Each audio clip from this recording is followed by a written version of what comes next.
In this episode of Apostolified Conversations, we will have another special guest who will talk about her smile journey and how her apostolified smile affected her life as a performer. Plus, some juicy, fresh bonus content for everybody. So stay tuned and we hope you enjoy this conversation.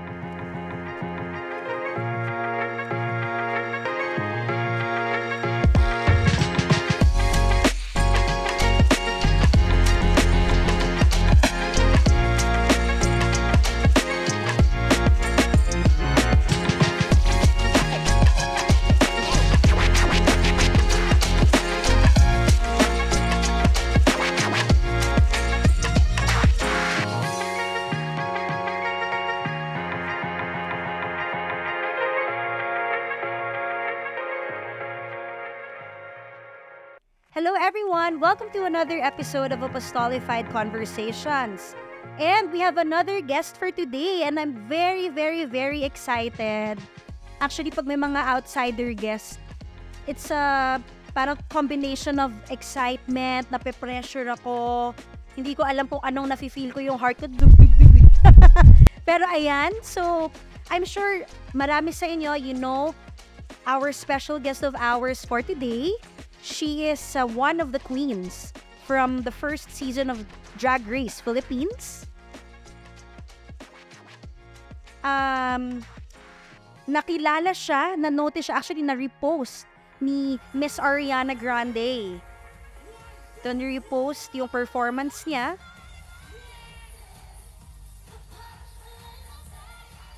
And, ito na. So wake up mga sis! Minty Fresh coming through. Wake up, sis, Minty Fresh coming through. The freshest of them all, the pinakamagandang queen here in Apostol Dental. Let's all welcome Miss Minty Fresh. Yay! Hi Minty, welcome, and thank you for joining us today. Sabi ko nga sobra kong excited kasi ikaw yung talagang pag sinasabi Minty is our patient, sobrang ganda. Sobrang sikat. Yan. Salamat po. Pagkalat niyo po. Hindi ko na nga kailangang ipagkalat kasi yun na yung feedback nila sa'yo. So again, Minty, thank you very much for your time, for your effort. Sobrang ang ganda-ganda talaga. Okay, so Minty, no, before we start, before kita interviewin with regards to your teeth journey with us, okay lang ba if you explain or share with our viewers how did you become a drag queen? Nagsimula to yung pagiging drag queen. Nagsimula siya kami ng best friend ko. Like 11 years ago, trip lang namin talaga siya. Like we love makeup, we love dressing up. So pag may mga street party na LGBT sa Malate pa nun dati, like mga pride parties ganyan, pupunta kami in drag. Pero yung hindi kami like nagpe-perform talaga sa clubs, ganyan. Pupunta lang talaga kami. Para nakang costume lang ka para pala. Something to look forward to, ganyan. Tapos ayun, one time, ito yung parang kina-consider ko na like my first gig. And siguro yun na rin yung pinaka-biggest, isa sa mga biggest, na-book kami for a fashion show in drag. Okay. For Philippine Fashion Week. So, dun siya nag-start. And then sabi namin, oh my God, parang ginagawa natin yung gustong-gusto natin gawin. Yes. At the same time, parang kumikita tayo. Baka talagang may pera dito sa ganito. So, ayun, dun siya nag-start. And then, ayun, yung best friend ko, nasa States na siya. Dun siya nagda-drag na. I see. Pero pag nagda-drag ka, ikaw lang ba yung nag-aayos ng sarili mo or meron kang team? Of course, kung in terms of makeup and hair, ako lang. Pero like, kunyari, magpapaplaan siya, ganyan. Pero like the vision, ako lahat yung nag-iisip. Nagkakaroon lang ng ibang ideas yung aking team. Parang pinabatuhan nila ako ng ideas. Okay. Like, ito parang maganda tong next look mo, ganyan. So parang, in a way, majority ako, pero it takes a village. Parang, Okay. So, anong mga year nag-start yan? Actually, nung prior to Drag Race, ako lang talaga. As in, kami ng best friend ko. Tapos, yung buong look ko, ako lang talaga nag-iisip. Ganyan. So, nagkaroon ng Drag Race. After that, ayun na, bumuo na ako ng team. Like, yung mga tumulong din sa akin preparing for the show, ayun, sila pa rin naman Pero I mean, how many years mo nang ginagawa yung nagda-drag? Yung nagsimula kayo ng best friend? almost 12 years, I Ang guess. tagal na. Sobrang tagal na, 12 years. Yeah. Okay. So, can you share with us, what is the story behind your drag name? Actually, wala pong super lalim na reason bakit Minty Fresh yun napili kong pangalan. Nag-start siya nung college, yung group of friends namin, parang yun yung tawag nila sa akin. Kasi gusto nila parang pinapahaba yung mga names namin, like parang mas ma-arte, Minty Fresh, ganyan. So, nung nag-isip na ako ng drag name, yun yung tumatak sa akin. Yun yung una kong naisip. Tapos, parang, it's something fresh. It's something, parang it symbolizes something new, parang mint condition, ganyan. So, yun po, like, parang yung drag ko din, na gusto ko laging nagsaserve ng something new, something fresh. Yes. And i-add ko, since nagpa-veneers ka na, hindi naalagaan ka namin. And it's healthier, more functional, more beautiful, fresh breath, fresh looking, fresh smile, ganyan. So, Minty, what's it like to become a drag queen? Mahirap ba siya? Kasi, sobrang popular. Popular ngayon ang mga drag queens. Ang daming gustong gumaya. Ang daming ginagawa to on TikTok. So, ikaw, paano? Iba-iba naman po kami ng experiences and takes sa drag. Pero for me, I love what I do. So, kahit mahirap siya, kahit nakakapagod siya, nag-e-enjoy ako. And, ayun, parang worth it yung pagod for me. Ayun, parang yun naman yung gusto ko before na mapagod man ako, basta nag-e-enjoy ako. So, ginagawa. Ano siya, parang may kasama talagang hard work pa din. Yes. Tapos, na-enjoy mo siya. Yung hard work ko, fulfilled yung feeling ko. Kahit na nahirapan ako. Kasi nga, nag-enjoy ako sa ginagawa. Di ba dati, before kang mag-drag queen, nagme-makeup ka na din? Yeah, parang magkasabay naman po. May time lang na nag-stop ako sa pagdadrag nung yung best friend ko lumipad na sa States. So parang nag-focus ako sa college. Okay. Tapos, at the same time, naghanap ako ng corporate work. Hindi talaga siya for me. So, parang, dun ko na ano yung pag-makeup, na pwede pala siyang, like, mag-vlog, nag-makeup, ganyan. So, parang yun yung naging entry point ko sa pagbabalik sa drag, for me. Meron ka bang naging inspiration or someone na parang gusto mo at na drag queen? Like, internationally or what? Actually, walang specific eh. Like, siguro, kunyari, may nakita akong look ni ganito. Ay, parang maganda to. Parang pwede kong i-tweak to ng onte na maging mas minty fresh. Tapos parang ito yung inspiration. Gano'n. Pero walang like a specific drag queen na ito lang yung sinusunod ko. So, gusto ko rin kasi na parang yung drag ko is hindi siya mako-compare kung kahit kanino. So, parang, yun kasi yung mahalaga ngayon since, di ba yung drag ngayon parang medyo mainit, mahirap mag-stand out. So, for me to stand out, you need to be original. Wow. Original. Yes. Ako kasi, I've always mentioned naman dito sa aming podcast, I've been a member of the Harlequin Theater Guild sa Lasal. So, tas ever since, maarte talaga ako, theater. Yon. So, tatanungin lang kita, paano ka nagpa-practice or di ba, syempre, performance yan eh. Paano mo pina-practice yung choreography or paano? Actually, depende po siya sa event and sa performance. Pagka kunyari mga production number, of course, dun sa venue, may day kaming nilalaan for that, na magpa-practice kami as a whole, tapos i-run namin yung show ng kami-kami lang. Tapos, pagka mga sarili ko naman pong mga pyesa or yung mga piece ko, Yes. kaya ko siyang practicing sa house, like sa mirror, importante yun na maging tight yung lip sync mo, ganyan. So, ayun po, kami po kasi parang may mga songs kaming, kumbaga bala namin. Okay. Like, ako may mga few songs ako na kahit hindi ko na practicein, alam ko na yung gagawin ko dyan. Yun yung mga ginagamit namin sa mga biglaan gigs or syempre yung mga fans alam nilang, ay, ginagawa to ni Minty, gusto kong makita in person pag nare-request sa amin, ganyan. So, ayun po, kailangan pa rin po talaga ng practice. So, kailangan pa rin mag-practice talaga. And then, yun nga, yung sa harapan ng mirror. Yeah, importante. diet, exercise, part ba yan ng... Yeah, I think. Pero ako po kasi, I don't, hindi po ako nagda-diet. Hindi po ako Ay, sana all. nag-exercise. Yeah, mahilig kasi ako kumain rin talaga. So parang for me, hindi ko siya kayang gawin na i-limit yung pagkain ko, Oo. yung pagtulog ko. Kaya nga, sinasabi nila, antukin nga raw po ako. So, totoo naman, hindi ko naman dinedeny. So, Okay. yun rin yung gusto ko po sa drag kasi Mm. hawak rin po namin yung time namin. So, kung kailangan ko mag-rest, makakapag-rest ako. Mm. Unless sunod-sunod yung shows.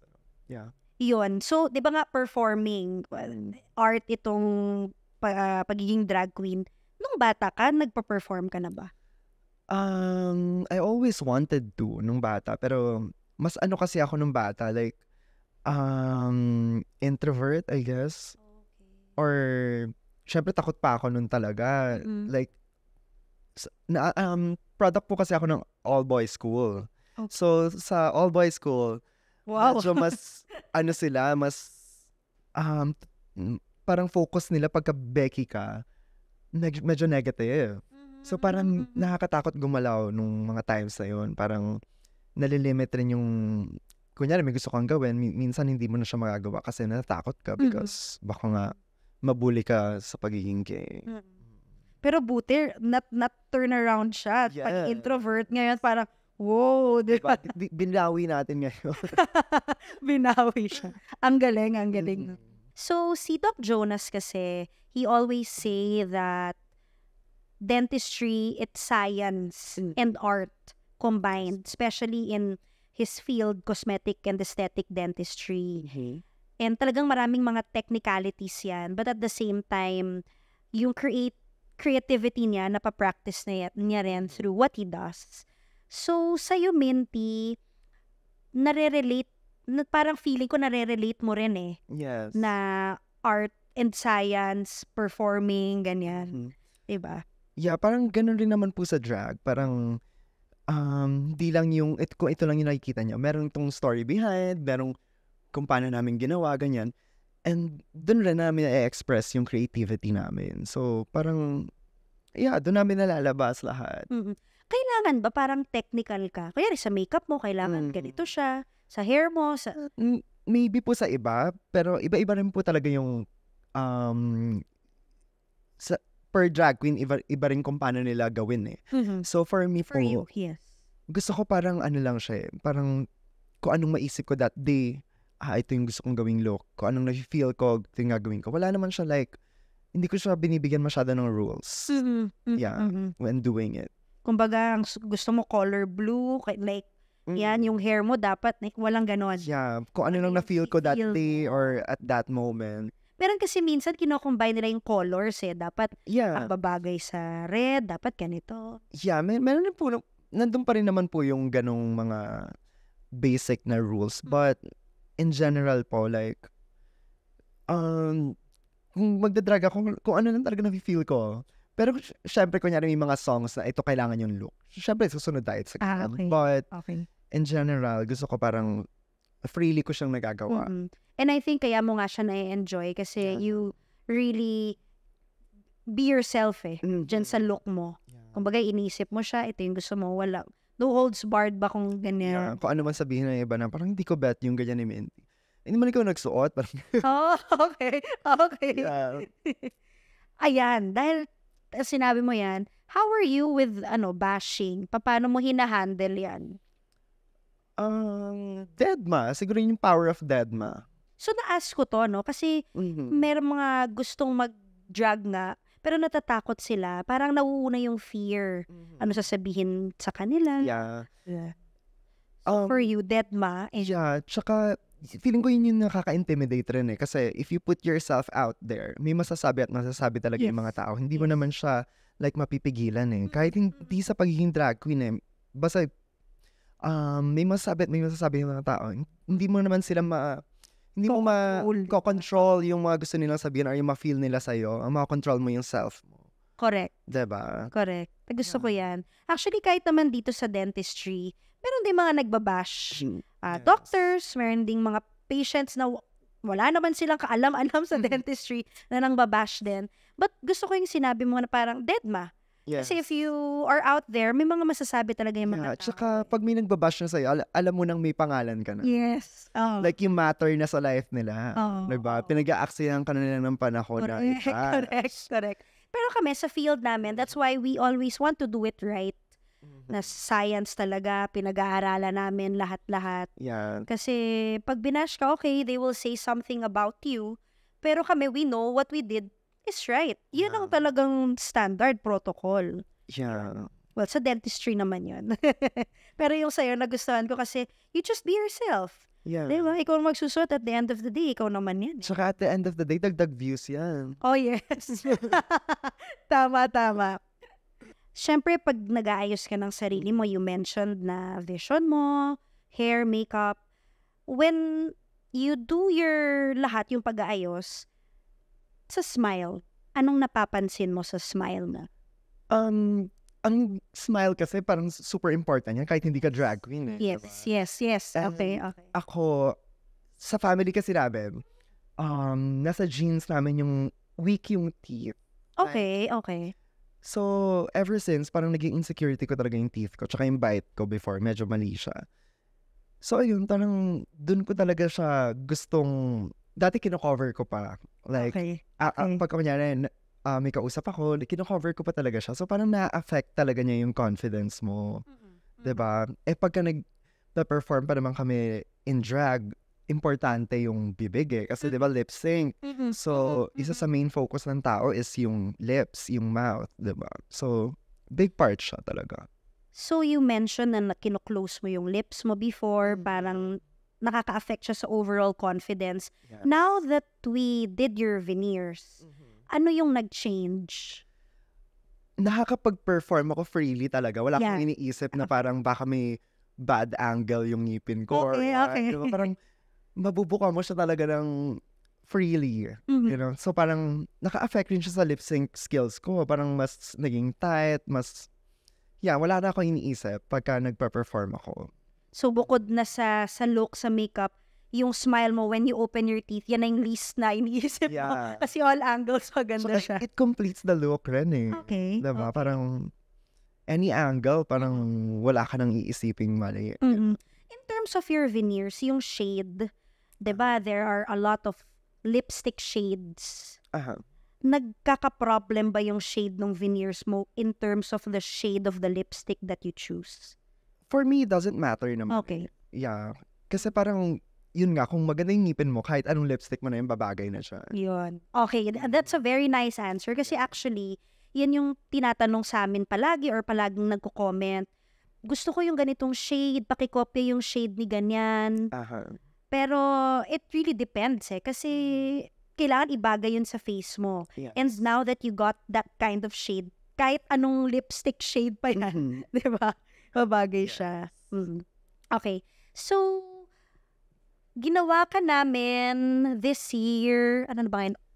December yung first time. December yung first time, right? So, pwede mo bang i-share sa viewers natin ano yung naging journey mo? Good and bad. I'm sure ma-engage siya.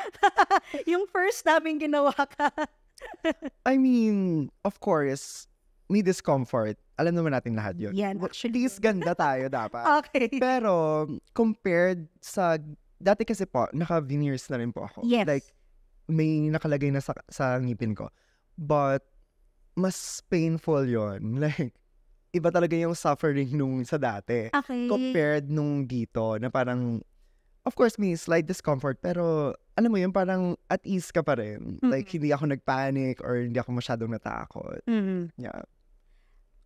Pag nandito ka sa chair, whenever you sit in our chair, syempre hindi naman ako yung doctor. Yes. You're being handled by by Dr. Apostol and other doctors. Ano yung experience mo with them? Very homey. Like, Wow. chinichika nila ako habang ginagawa. So, parang nadidistract ako. Okay. Hindi na ako makasagot. Syempre, kinakalkal yung bibig ko. Yeah, pero super chika. So, parang, ma-at ease ka. Ma-relax. Relax ka. Yes. So, there's discomfort while doing on the procedure, pero kahit papano, yung pag chinichika ka, mas nagiging comfortable yung Yes. feeling mo. Okay, ano yung mga significant experience mo here in Apostol Dental? Meron bang parang talagang ito yung super memorable during the whole entire journey? Siguro nung first ako nagpa-check, tapos chinek nila na parang nagkaka-problem ako sa gums. Okay. Tapos parang sabi ko, kaya pala may, yung nakakabit sa akin before, kaya pala meron siyang slight discomfort na. So, buti na lang nagpa-check ako at tinanggal na rin siya agad. Kasi baka lumala. So, ayun po yung, Yun. aside from beauty, talagang health din yung, Yes. yes. So thank you for saying that. Kasi here in Apostol Dental, we really want health. Like, Yes. coming from Minty herself, health is number one. It's not all about aesthetics. Second is function. And lastly, syempre, aesthetics. Kailangan ibabagay natin yan. But whenever we do procedures, kailangan hindi namin inuuna yung beauty alone. Because yung ganda ng veneers, paano siya lalabas sa face, sa whole personality, probably maganda lang siya for a while. But yung long term, yun yung gusto namin eh. Yes po. Ganun po yung nangyari sa akin yung sa dati kong veneers, na parang may pinilit kaming itsura, ganyan. Pero na compromise yung health ng mouth. So, ayun po. Yun.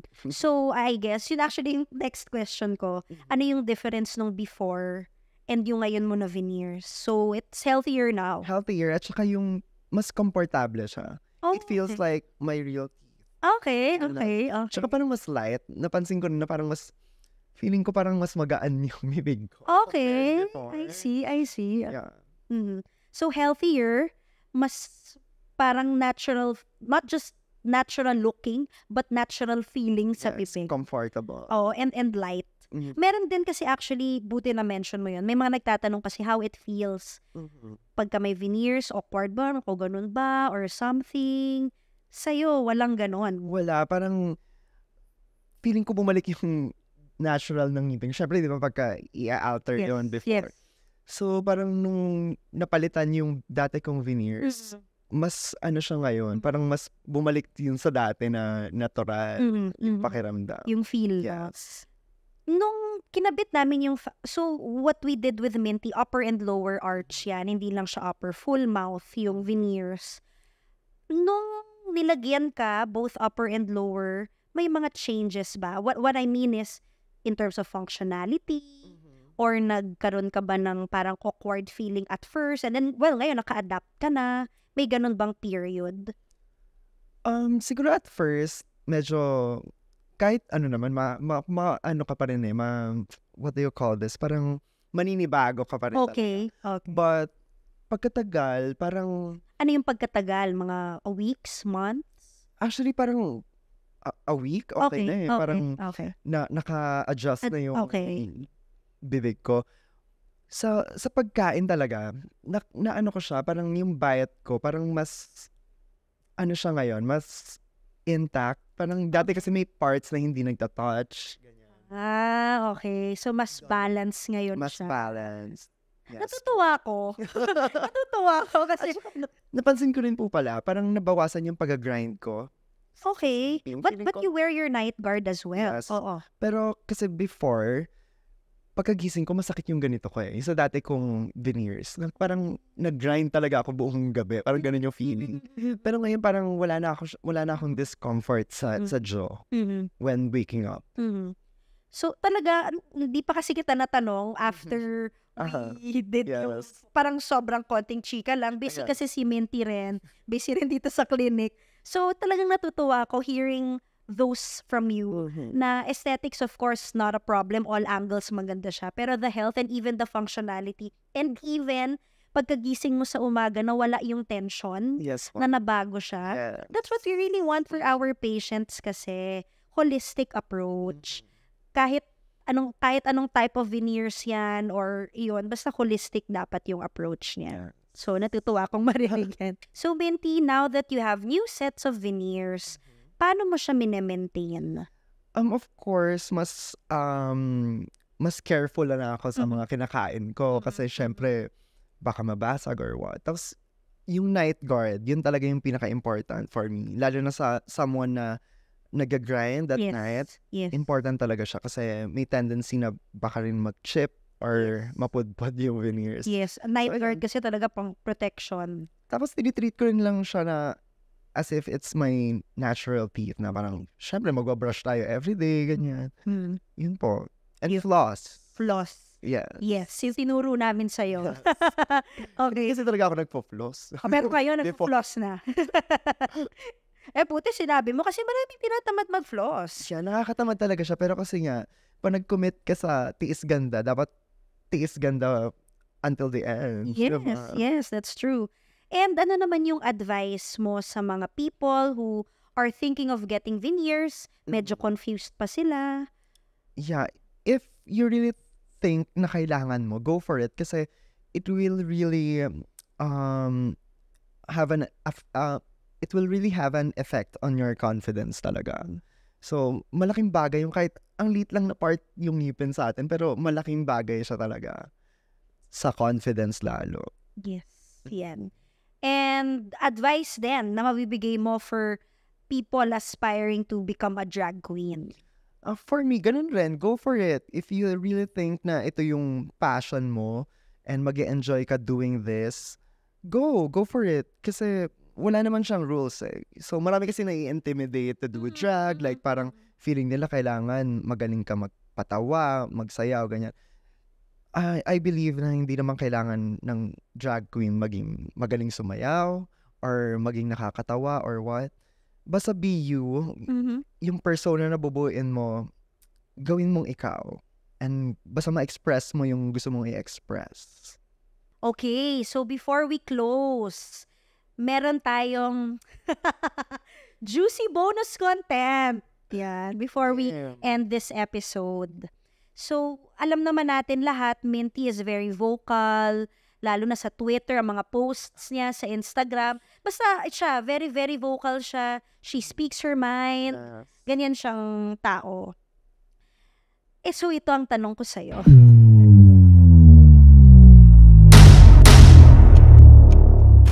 Kumusta kayo ni Brigiding? Lagi na lang ako natatanong about sa baliw na yun. Work! Oh my God! Baliw! Charis lang, hindi. Kami ni Brigiding super goods. Oh, I mean, like, we're sisters now. Parang, yun yung maganda sa season namin eh. Kasi parang, we ended up as one family. I see. Parang ganon. Na parang, after the season, hindi kami like, may ibang magkaaway, ganyan, nag-part ways, ganyan. As in, yung season namin, intact pa din siya hanggang ngayon, na parang, makakapag-show kami ng 12 kami kung gustuhin namin. Wow. Ganon. And we made good TV, parang kami ni Brigiding. So, nag-away man kami dati, at least, di ba, parang history yun Yes. sa Drag Race, di ba? Na parang iconic moments namin na we share together. Well, that's very nice to hear na okay na kayo and family na. Of course. And ito last, nakita ko to may mga nagtatanong, meron ka bang boyfriend? Wala po, wala. Wala na. Wala po talaga, wala. Wala talaga. Bakit? Naghahanap po ako. Ay, I guess napupunta lagi sa maling tao or what? Or walang time? I don't know. Pero naghahanap ka, I searching ka. mean, it's not a priority, but kung darating siya, I'll take it as a blessing. Okay. Yun. So, marami pa sana tayong mga juicy bonus content, pero doon na lang muna tayo. Maybe next time. Yes. Yan. So, thank you so much Thank you po. for being here. Sabi ko nga yung time mo, effort mo, and yan, di ba? Sobrang ganda. Thank you so much. Thank you po. It's an for having honor me. for you to be our guest here sa aming Thank you po. podcast. Thank you, Minty. And if you have other questions, if meron kayong mga gustong sabihin, you can always message us, comment here sa aming posts. And that's it for today. Thank you so much. And we hope you enjoy this episode. Thank you. Bye-bye.